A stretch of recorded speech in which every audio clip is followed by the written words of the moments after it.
Alright, welcome to SouFLoTV again, everybody. It's your host with the most. So, in this video, I'm going to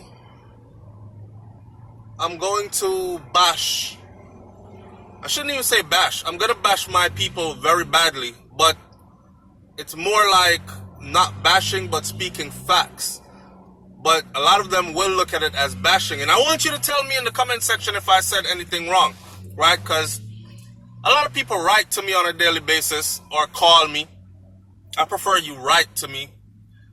One particular person said, I am not Jamaican. SouFlo, I am not Jamaican, but I am subscribed to your channel. And I have a question for you. I've been to Jamaica many a times. I love Jamaica. The person said two things. That's the same person who said they just came back from Jamaica and they noticed how black Jamaicans treated black people. This person is a black person, but they're not from Jamaica, right? They're from another foreign country and they were vacationing in Jamaica. And they said they observed how Jamaicans treated the white people that were there in comparison to how they treated black people that were there from England, that were there from Canada, that were there from the USA, when they automatically assumed that you were just a Jamaican. And I had to say to myself, you know, this person asks, why is it that Jamaicans are like that? And the first thing I said to them was that it's black Jamaicans that are like that. It's black Jamaicans that are like that. Now, someone else said to me, yo, you're right, SouFlo, it's black Jamaicans that are like that. But this problem is not just a Jamaican problem. It's a global problem where black people are concerned, right? And I must be honest, I've seen it. That's why I did a video recently where I spoke about how us as black people, especially black men, we will screw face each other for no reason, size up each other for no reason, instead of greeting each other. Or even walk past like you didn't see them. But they do it for white people. Oh, good morning, sir. How you doing? Quickly. Or hi.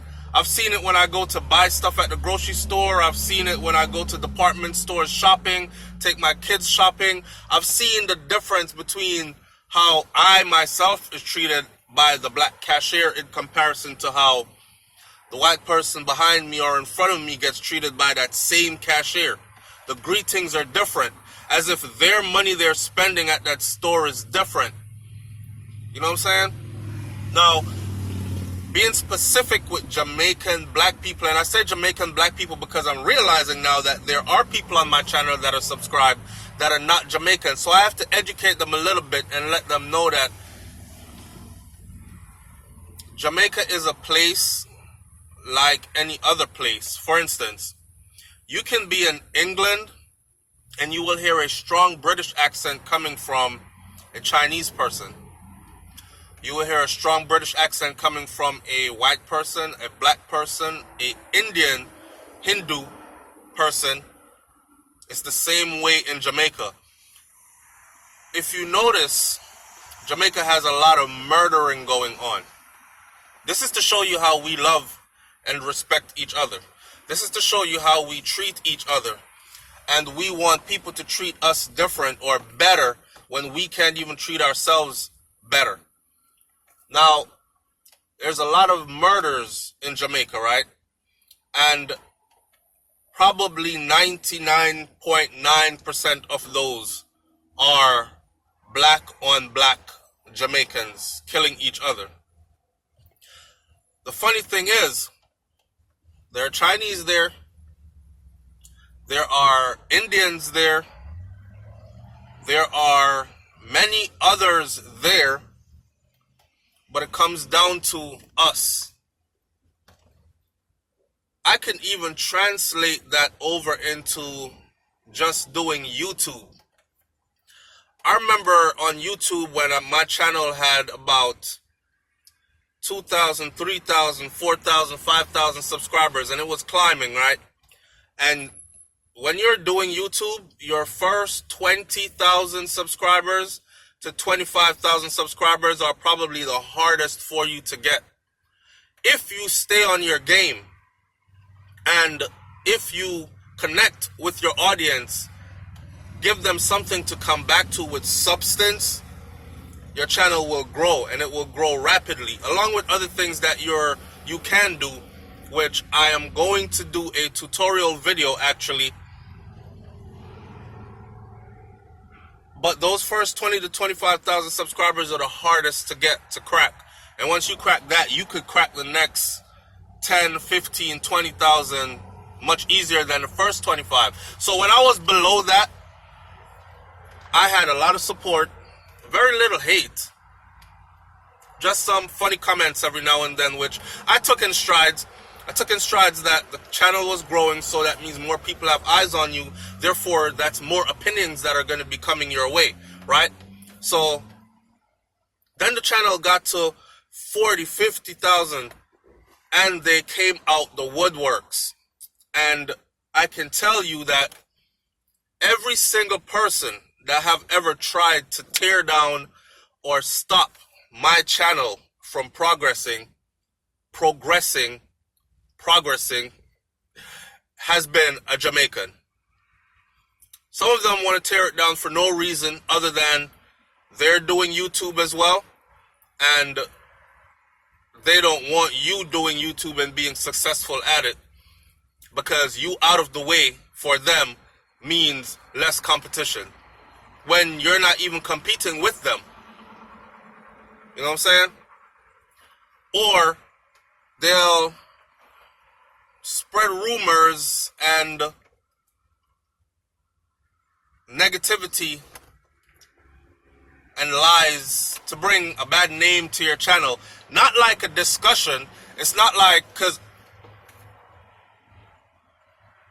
I do stories, and when I do the stories, I put all sides to the stories. Well, what if it's like this? What if it's like that? What if it's like this? That's much different from you just spreading lies about someone that you don't even know in real life, right?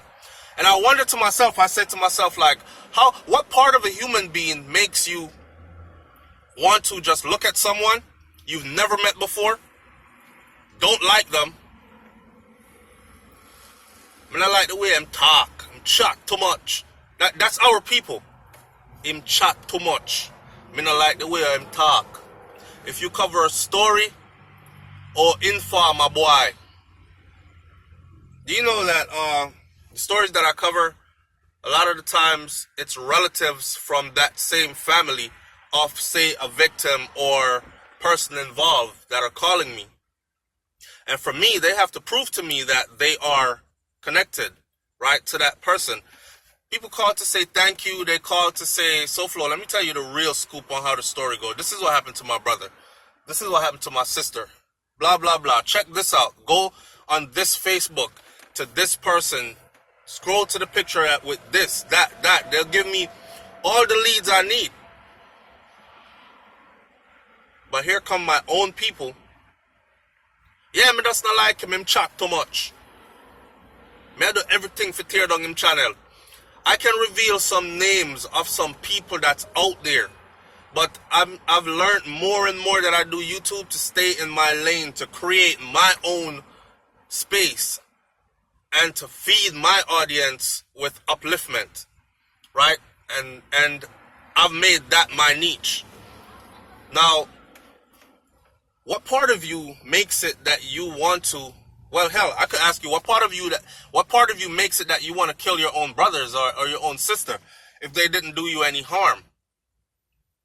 But that is how hateful our people are. Like, I've received death threats. Forget tearing the channel down. I've received countless death threats for an opinion, for the way how you voiced your opinion on a story or a topic, right? And I'm saying to myself, we really look at each other like our life is not worth anything. Like, each person, each black person to another black person is a bug. It's a mosquito. Just clap it and kill it and move on with life. Like, we are sick in the head. We are a sick people. I don't know why I'm saying we. I say we as me as a part of the collective, because I do see myself as a black man, but I am not of that mind frame and that mentality. I've always fostered the idea that we should be able to all get along. And if you can't get along with somebody, just go the other way. You know what I'm saying? I don't go to YouTube and look for channels to disagree with. Just like I don't wake up and walk around every day looking for people to argue with. If I know that someone is the total opposite of me and it's going to be arguments if we cross paths, I go out of my way to go the next way. I think our people go out of their way, like warmongers, go out of their way to collide with each other for whatever it is inside of us that makes us do that. Now, I said, I did a video recently where I said, because this man said, do you know that the slaves that were sent to Jamaica were sent from many different places? Because Jamaicans have it, or some Jamaicans then have it, that we were from one specific place in Africa. And of course, I have my Hebrew Israelite brothers that say, SouFlo, we're not Africans and we're not from Africa. It's two different people. I don't subscribe to that theory. I don't. You're going to have to prove to me otherwise. But that one that says we were warring fractions from different parts, different tribes, different cultures. You know how Africa big? It's a whole continent. You have people that still wear clothes, and dress up bougie and fancy. And you have the latest of everything, nice houses. Name the cars, they have them there as well. From Maserati, Lamborghini, Mercedes, Benz, everything. Live just like they're posh and rich. And they're in the US or they're in England or Canada or wherever. And then you have parts that are still tribal, right? And still wear no European clothing, tribal clothing, ancient ways of living and dressing. So it's a big, broad continent. And they're saying that we came from all different parts of that continent during the trade, the Atlantic slave trade. And what happened was, as we ended up in different places, the rebellious ones that could not be broken were sent to Jamaica. So here you have, if you think about it, here you have a bunch of people that are rebellious, right, by nature. Warriors by nature. Fight, fight, fight. And now they are all placed in the same place. And they were breeding. They were made to breed. They used to breed our people like cattle, right? Just take, oh, she's a young, nice one. She looks like she can have a good baby that will work good in the fields. And him, he's big and strong. That's a big, strong buck. Lock them in a barn and force them to, until they had a baby. And if you think, out of those aggressive people came aggressive offsprings. So my question is it in us, naturally, like down to our DNA, to be extremely aggressive towards one another? I need somebody to answer that in the comment section below. I'm being specific with Jamaicans. And I'm being specific with Jamaicans because I keep on having to deal with Jamaicans since I'm a Jamaican. And every time I expect better from my people, I see worse. Now, I'm not putting everybody in the same category and saying they're all bad, because I would have to put myself in. And I know that I'm not like that. And there are a few more, but very few, that are not like that. Even the ones that act like, yes, the hell holier than thou art and everything, catch them on the sly. You'll see a whole different person. Right? I think we need, I don't know what we need. I don't know what we need. But Just by me being out here doing YouTube, I've learned a lot more about my people. It's like a social experiment. And the more successful you get, is the more of them that come for you. So I can understand when a man like Alkaline do a song where say, when him there yard, them have to load up. Cause none of them people them no know love.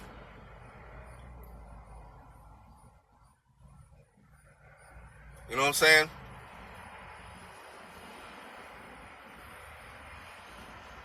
It's sad. Sad. Hey man, I'm gonna leave this right here, put my windows back up and put my AC back on. Y'all go ahead and have a beautiful Monday. We call it Manic Monday. We call it Money Making Monday. It's not Manic Monday. Alright? It's 96 degrees out here in beautiful sunny South Florida. And I'm about to go take my son to football practice in another 2-3 hours. And continue to live life and enjoy life. Alright? Make sure you're subscribed to my wife's channel, which is BRAINS&THEBEAT on YouTube. And make sure that you're subscribed to our family vlog channel, which is SouFLoTV. Alright? Catch y'all later. One love. Peace.